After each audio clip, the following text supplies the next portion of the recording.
This is another one that was done years ago, and I'm almost embarrassed about this one. I think I'll take the original one down because it was so bad.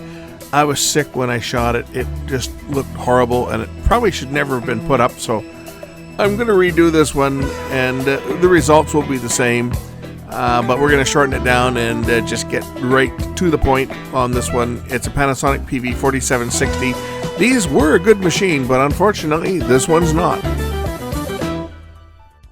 This is a Panasonic PV4760, which was considered to be one of the better built VCRs of the day. It featured an aluminum die-cast chassis, which made it a relatively strong, reliable machine. This one was a 4-motor design. It had a loading motor to operate the cassette elevator assembly, a loading motor to thread and unthread the tape, a direct drive capstan motor, and a direct drive drum motor.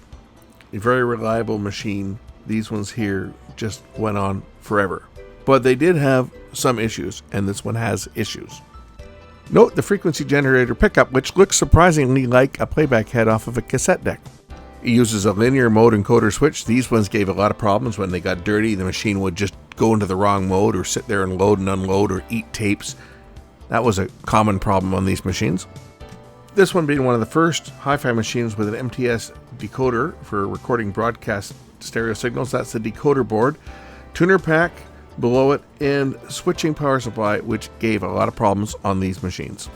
I'm going to start out by cleaning the heads on this machine, and then we'll plug it in and see what the problem with this one is.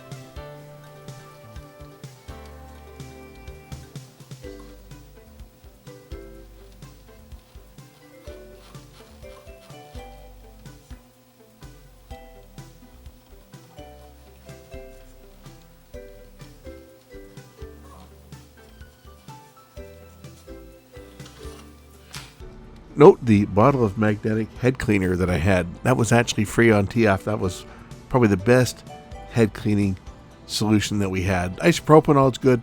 This stuff was superior. Watch what happens when I plug it in. It just starts to go into rewind by itself and kind of just stays there. What's going on? I've also noticed that the display is not lighting up, so I think that maybe we have a power supply problem. The machine is not turning on. So I think we got a power supply. Oh. That squealing is definitely a power supply issue. So let's pull the power supply and see what caps are bad, and maybe that's all that's wrong with this one.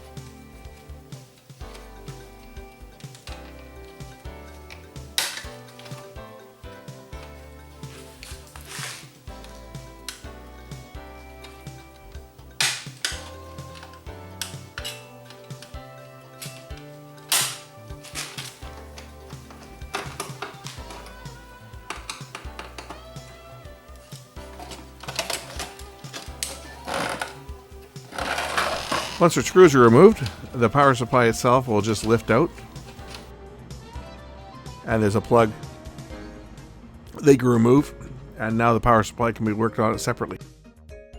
Hit to bend a few tabs, and then the shield will pop off the power supply. These old units were quite well shielded because of the concern of interference being caused. So a lot of these power supplies had excessive grounding and shielding on them that you didn't see on more modern ones where it literally went all the way. One thing to note, it does not have bulging caps to make it obvious.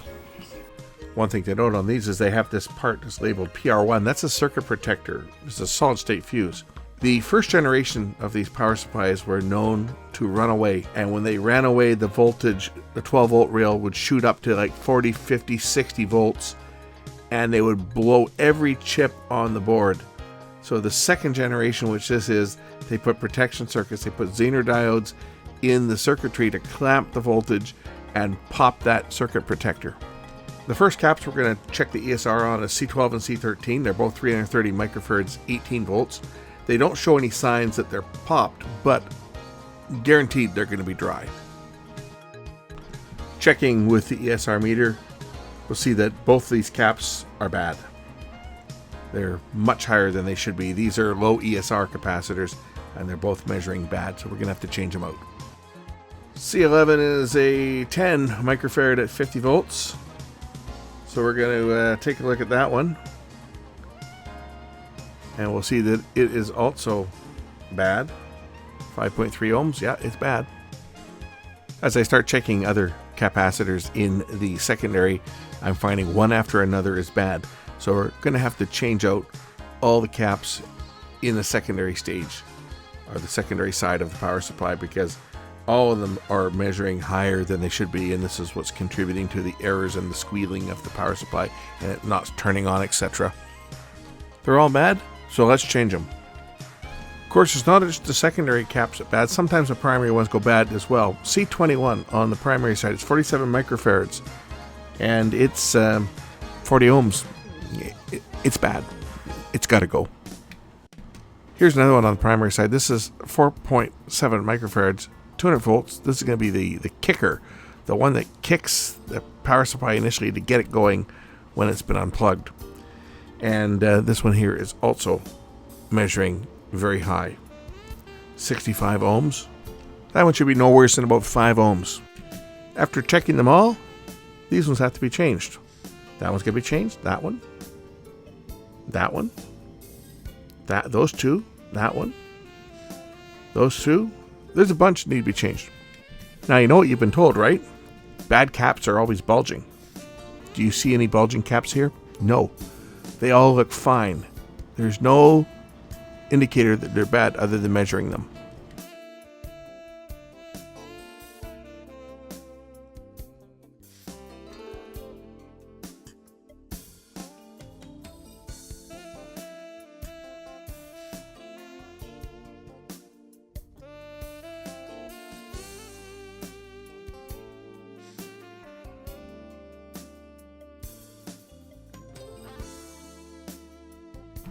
When you look at them, like even the bottoms, they don't look bad. I mean, one looks like it's been leaking a little bit, but really, they don't look bad. Like caps that came after this, that they all swelled up and popped the top, and they were just obvious that they were bad. These ones, they're bad, but they don't look it.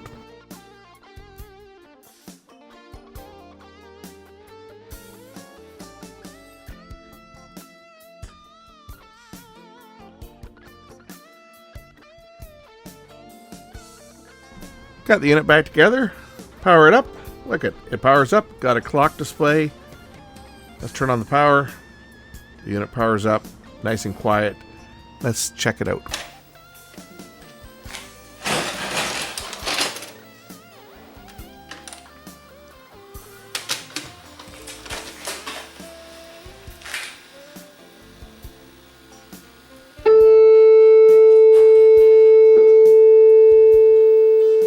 That doesn't look good.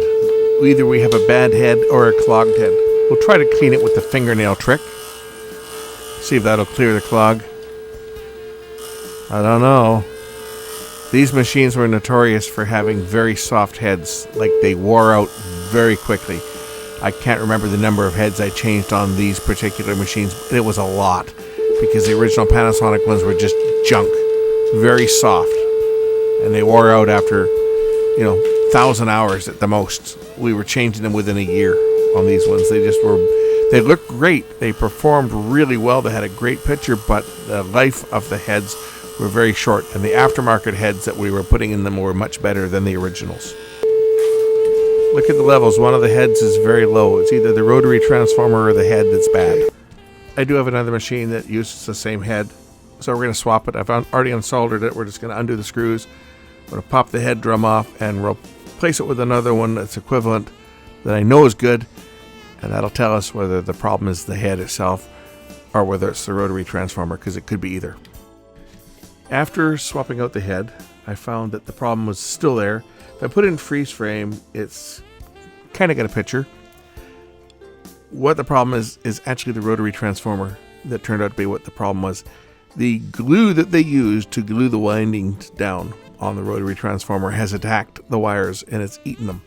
And one of the heads is not being picked up. When you put it in freeze frame, you get 2 A fields or 2 B fields.